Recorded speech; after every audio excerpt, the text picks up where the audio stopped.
देखते हैं आगे एक वर्ड यहीं पे जो हम स्टडी कर रहे थे पीछे स्टडी कर रहे थे हम कॉन्ग्रेंसी की, ट्रायंगल दो त्रिभुज कॉन्ग्रेंट होंगे उसकी स्टडी कर रहे थे। तो वहाँ पे हमें एक वर्ड देखने को मिलता है CP, मतलब होता है इसका corresponding parts of congruent triangles. ठीक, तो ये होता है CPCT, corresponding parts of congruent triangle. इस CPCT को ही हमें स्टडी करना है और इसको क्या यूज है इसका यहाँ पे CPCT का आपने बहुत सुना होगा। तो CPCT व्हाट, क्या है CPCT और इसको यूज़ हम कैसे करते हैं, क्वेश्चंस लेते हैं और क्वेश्चन के साथ ही हम इसको क्लियर भी कर लेंगे कि ये क्या होता है। ओके फ्रेंड्स, चलिए तो पहला example number first. Yes friends, ये कहते हैं एक आकृति दी हुई है, क्या है वो आकृति, ठीक, और इस ADBC आकृति में कहा है इन्होंने OA is equal OB given, OA is equal OB क्या दिया हुआ है, ये O पॉइंट है आपका यहाँ पे, ये दो एंगल्स, तो OA इज इक्वल OB ये इन्होंने पहले से दे रखा है। और कहते हैं OD is equal DC, OD is equal OC, OD is equal OC ये गिवन है। फाइंड क्या कराते हैं, ट्रायंगल AOD फाइंड क्या करना है, triangle AOD congruent triangle BOC AOD BOC। एक बात इन्होंने फाइंड करानी है ये, और दूसरी बात इन्होंने फाइंड करानी है AD parallel to BC, AD parallel to BC। Friends, ये पैरेलल का साइन है। अगर हमने कहीं पे दो लाइन पैरेलल हैं ऐसे करके L और M, तो सिंपली अगर हम ये सब फिगर न कर सकें तो अगर हमने ऐसे करके लिख दिया, इसका मतलब L लाइन M के पैरेलल है या M लाइन L के पैरेलल है। इसी तरह से एक साइन और आता है let L perpendicular to M, तो इसका मतलब हो गया M लाइन पर L परपेंडिकुलर है, L ये है M ये है, दिस ये परपेंडिकुलर है इस लाइन पर। ठीक है, चलिए इसको प्रूव कर लेते हैं। तो ये कहते हैं कि भाई आपको दिया हमने ये है कि ये फिगर है, इसमें ADBC के पैरेलल है, ये इसके पैरेलल है, ये तो प्रूव करना है। दिया ये है OA is equal to OB, OA is equal to OB, OD is equal to OC, OD is equal to OC, ये दिया हुआ है। अब कहते हैं कि आप ये प्रूव कर दीजिए कि ये दोनों ट्रायंगल कॉन्ग्रुएंट है। तो कॉन्ग्रुएंट करने के लिए हमारे पास क्या क्या कंडीशन है, अब यहाँ से करते हैं हम सॉल्यूशन। और सॉल्यूशन में in triangle AOD and triangle BOC क्या हुआ, OB is equal OA given है, OD इज इक्वल OC ये भी गिवन है, और नेक्स्ट रह गया angle COB is equal AOD is equal angle COB या तो ये है शीर्षाभिमुख या वर्टिकली अपोजिट एंगल्स। ठीक, जब ये कंडीशन, क्या कंडीशन आपकी से हो गई, दो तो लाइन हो गई और उन दोनों लाइनों के बीच में एक एंगल हो गया, इसका मतलब ASS क्लियर, या इसी को हम SAS, दो लाइन उनके अंतर्गत एंगल, दो लाइन उनके अंतर्गत एंगल।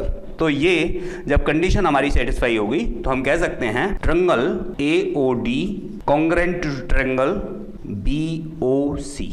ठीक, क्लियर है यहाँ तक? ओके, इसके बाद जब ये इसके कॉन्ग्रुएंट हो गया, ये ट्रायंगल इसके कॉन्ग्रुएंट हो गया, तो कॉन्ग्रुएंसी में हमने ये पढ़ा था कि अगर ये तीन कंडीशन हम कोई सेटिस्फाई कर देते हैं, जो भी कंडीशन है, चार कंडीशन हमने 4 या 5 कंडीशन पढ़ी थी, उसमें हमने जाना था कि अगर कोई भी कंडीशन तीन चीज़ें बराबर हो जाती हैं तो हमारा ट्रायंगल जो कॉन्ग्रुएंट मतलब सेम टू सेम हम कह सकते हैं उसे, इसका मतलब उसकी करस्पॉन्डिंग साइड्स बराबर हो जाती हैं। ये और ये तो गिवन है, ये तो बराबर हैं। अब करस्पॉन्डिंग साइड्स कौन सी रहेंगी? ये एंगल इस एंगल के बराबर होगा, ये एंगल इस एंगल के बराबर होगा, ये सामने है ही है, और ये वाली लाइन इस लाइन के बराबर होगी, ये वाली लाइन इस लाइन के बराबर होगी। तो ये कह रहे हैं AD BC के पे है। अब ये एंगल इस एंगल के बराबर हो गया और ये दोनों हैं एकांतर कोण। तो अब हम बात करें OAD angle OAD is equal angle OBC। क्यों? एकांतर कोण है, alternate angle, alternate internal angle बराबर होते हैं, ठीक है, अल्टरनेट इंटरनल एंगल बराबर होते हैं। तो ये बराबर हो गए इसके। ये अल्टरनेट एंगल तभी बराबर होते हैं जब AD लाइन पैरेलल हो BC के। ये बात हम कहाँ से जानते हैं? एक तो यहीं से हो गई, दूसरी हम ये जानते हैं CP/CT से। इससे करस्पॉन्डिंग पार्ट्स कॉन्ग्रेंट ट्रेंगल, अगर दो ट्रेंगल कॉन्ग्रेंट हो गए हैं तो उनके करस्पॉन्डिंग पार्ट्स बराबर होते हैं। इसका मतलब ये दोनों एंगल या तो एकांतर से हम कहते हैं या हम CP/CT से कहते हैं, जो इसको लेके चले थे। इससे हमने ये कह दिया कि करस्पॉन्डिंग पार्ट्स कॉन्ग्रेंट ट्रेंगल के बराबर होते हैं, उससे ये बराबर हो गए। अगर ये एकांतर कोण बराबर हो गए हैं, इसका मतलब ये लाइन इस लाइन के पैरेलल है, दैट इज प्रूव्ड। ये इतनी आसानी से प्रूव हो गया, इसीलिए हमने इसका नाम रखा है क्विक इजीली डन, ठीक है। दूसरा, ये मैजिक की तरह भी हो गया, तो मैथ मैजिक। ओके फ्रेंड्स, चलिए नेक्स्ट देखते हैं। सेकंड क्वेश्चन, यहाँ पे 3 क्वेश्चन समझाने का आपको है, जिसके थ्रू मैं ये CP/CT समझाना चाहता हूँ। बाकी तो आप पढ़ ही चुके हैं। क्वेश्चन जैसे बोलता जा रहा है वैसे हम रेखाखंड AB एक रेखाखंड है और रेखा L इसका लंब द्विभाजक है। AB ये रेखाखंड है, L लाइन है इस पे, ये L लाइन है, समद्विभाजक है। यहाँ पर अगर हम कोई पॉइंट कह देते हैं C और यहाँ पे कोई पॉइंट मान लेते हैं P, तो समद्विभाजक का मतलब ये इसके बराबर है। समद्विभाजक इसका मतलब 2 पार्ट में बराबर बराबर बटी हुई है, ठीक है। यदि L पर कोई बिंदु P है तो दर्शाइए P बिंदुओं A और B से समदूरस्थ हैं। P बिंदुओं A और B से समदूरस्थ है। फाइंड क्या करा रहे हैं? ये फाइंड करा रहे हैं कि AP इज इक्वल PB। ये तो ये फाइंड करा रहे हैं। अब इन्होंने दिया क्या है, गिवन क्या है, ये देख लो बिल्कुल फ्रीली होकर, फ्री माइंड। 2 फिगर हैं, दिया क्या है, समद्विभाजक है, ये इसकी समद्विभाजक है और L लाइन जो है परपेंडिकुलर है, समद्विभाजक लंब है, ठीक है। लंब समद्विभाजक है। L जो है ये क्या है, लंब है एक तो, दूसरा समद्विभाजक है। प्रश्न में ही उसका गिवन है। लंब का मतलब ये एंगल 90 डिग्री है, इधर ये 90 डिग्री है। लंब का मतलब तो ये परपेंडिकुलर हो गया। और समद्विभाजक है, इसका मतलब 2 पार्टों में बांट दिया इसने। कह सकते हैं हम angle CAACP equal to angle BCP, ये दिया है। दूसरा क्या दिया है, AC इज इक्वल CB, ये भी दिया है। ये दोनों चीज़ दी हुई हैं, इसे पता करा रहे हैं। अब हम इन दोनों ट्रेंगल्स में आकर के बात करें, ये पता करा रहे हैं कि ये वाली जो लंबाई है वो इस वाली लंबाई के बराबर है। तो हम इन दोनों ट्रेंगल्स को अगर कॉन्ग्रेंट प्रूव कर दें, कॉन्ग्रेंट मतलब सर्वांग सम, कॉन्ग्रेंट का मतलब हो गया सर्वांग सम, ठीक है फ्रेंड्स। अगर हम इन दोनों त्रिभुज को सर्वांग सम प्रूव कर दें तो हम फिर कह सकते हैं कि ये लाइन इसके बराबर है। सर्वांग सम प्रूव करने के लिए हमारे पास 4 चीज़ें थी, SAS, ASS इसी में थे, ठीक है, AAS। तो ये 4-5 तरह की हमने कंडीशंस बताई थी, तो वो सारी की सारी इसमें हैं। अब आते हैं सॉल्यूशन पे। सो सॉल्यूशन में ट्रायंगल कौन कौन से, A C P and triangle B C P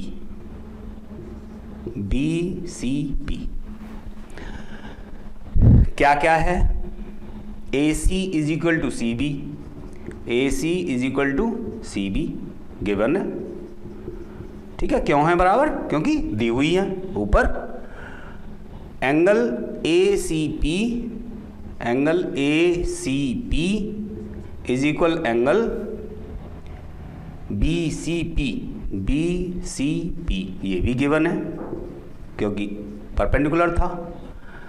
तीसरी बात, C P line is equal to C P, क्यों, क्योंकि ये कॉमन है, ओवेनिस्ट है। इसलिए इस कंडीशन को लेकर के, क्योंकि तीन चीज यहां पे क्या क्या बराबर हो गई, दो तो लाइन बराबर हो गई और एक एंगल बराबर हो गया, दो लाइन एक एंगल, ऐसे एस कंडीशन, एक लाइन ये एक लाइन ये, इन दोनों के बीच का एंगल एस ए एस, दोनों के बीच का एंगल बराबर हो गया और दो लाइन बराबर हो गई, एक एंगल बराबर हो गया। तो ये इस कंडीशन से ये दोनों ही triangle A C P congruent हो गया ट्रायंगल बी सी पी के। जब ये बी सी पी के बराबर हो गया, जब ये ट्रायंगल इसके बराबर हो गया, तो ये side A P will be equal to P B. So A P is equal to P B. क्यों, कारण क्या है, C P C T, corresponding part congruent triangle के बराबर होते हैं। इट्स प्रूव्ड या सॉल्व्ड, और इसी को हम कहते हैं Q E D, quick easily done, that is the math magic. Okay, next question friends. उसके साथ ही मैं इसे आज का जो पोर्शन है उसे फिनिश कर दूंगा, और वो है रेखाखंड ए बी एक अन्य रेखाखंड सी डी के समानांतर है। यस फ्रेंड्स, थोड़ा सा बहुत ज़्यादा टिपिकल नहीं है, बट ये है थोड़ा सा जो पिछली वीडियोस में मैंने पढ़ाया है, जिसकी लिंक आपको आई बटन में मिल जाएगी, उनको आप देख लीजिए, या पार्ट 2 और पार्ट 1 इसी का ट्रायंगल का पार्ट 1 पार्ट 2 मैथ मैजिक वाले प्ले लिस्ट में जाकर के आप देख लीजिए, उसके बाद ये समझ में आ जाएगा। अब ये क्या कहते हैं, अगले क्वेश्चन को क्या कहते हैं, रेखाखंड ए बी एक अन्य रेखाखंड सी डी के समानांतर है। ठीक, ए बी सी डी, ये है आपका ए बी और ये है आपका सी डी, ये इसके समानांतर है, ये गिवन है। गिवन में क्या दे दिया इन्होंने, A B parallel to C D. ठीक, इसके बाद कहते हैं और ओ रेखाखंड ए डी का मध्य बिंदु है। मध्य बिंदु कह दिया ये ओ रेखाखंड, तो मध्य बिंदु है, ये गिवन है, इसका मतलब A O will be equal to O D, A O will be equal to O D, ये गिवन है। ठीक है, जो दिया हुआ है, जो पढ़ रहे हैं हम, वही दिया हुआ है और वही हम लिखे जा रहे हैं। दर्शाइए, पूछ रहे हैं, triangle A O B congruent to triangle D O C, find करना है triangle A O B congruent to D O C, congruent to triangle D O C, D O C. तो इसका मतलब यहां से एक लाइन इससे पार होती हुई यहां तक जानी है। ठीक है, एक बात तो ये पता करनी है, नंबर 1। दूसरी क्या पता करनी है, ओ रेखाखंड BC का मध्य बिंदु है। दूसरी बात पता करनी है, ओ रेखाखंड BC का मध्य बिंदु है। थोड़ी घुमा के नाक पकड़ लीजिए, बाकी है तो सीधा ही ये इसका मध्य बिंदु, इसका मतलब CO will be equal to OB, CO सीधे से कह रहे हैं ये इज इक्वल टू OB, ये प्रूव करना है आपको। ओके फ्रेंड्स, दो बातें प्रूव करनी है आपको। एक तो ये रेखाखंड O रेखाखंड BC का मध्य बिंदु है, इसका मतलब ये इसके बराबर है, ये प्रूव करनी है। एक ये ट्रायंगल इसके कॉन्ग्रेंट है, ये प्रूव करना है। ठीक है, आइए चलो देखते हैं। ट्रायंगल AOB, ट्रायंगल सॉल्यूशन में जाते हैं। Triangle AOB and triangle COD, triangle COD में, in triangle AOB and COD, क्या AO is equal OD given? कुछ कहना ही नहीं है, ये तो दिया हुआ है आपको। अब जब ये दो पैरेलल लाइंस दी हुई हैं, इसको एक ये इन्होंने AD वाली लाइन बताई है, ये इसको काट रही है जिसका ये बिंदु है, इसका मतलब ये एंगल इस एंगल के बराबर होगा, because angle CDO will be equal to the angle BAO। CDO BAO ये एंगल इसके बराबर होगा, बिकॉज एकांतर कोण या अल्टरनेटिव एंगल। ठीक है, अब क्या रह गया, एक बात और, दूसरा ये समानांतर लाइन में दो लाइन जब इससे काट रही होती है तो ये ट्रांसवर्सल लाइन हो जाती हैं। ट्रांसवर्सल लाइन ये होगी, एक ये होगी, यानी कि दो लाइनें एक दूसरे को कट कर रही है वो पॉइंट पे, तो इसके शीर्ष आप कोण बराबर होंगे, यानी कि angle DOC will be equal to the angle AOB। Condition यहाँ पे क्या हो गई, एक लाइन दो एंगल, एक लाइन दो एंगल AAS या SAA, ठीक है, या ASA, कैसे भी करो, लाइन एंगल साइड एंगल। तो हुआ क्या है यहाँ पे, दो एंगल, एक ये, और इनके करस्पॉन्डिंग लाइन बराबर हो गई, इसलिए ये दोनों triangle AOB corresponding congruent triangle COD proved.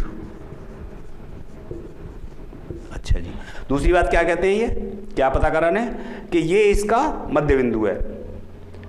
ठीक है, अब CPCT से वी नो, किससे, CPCT से corresponding parts congruent triangle equal होते हैं।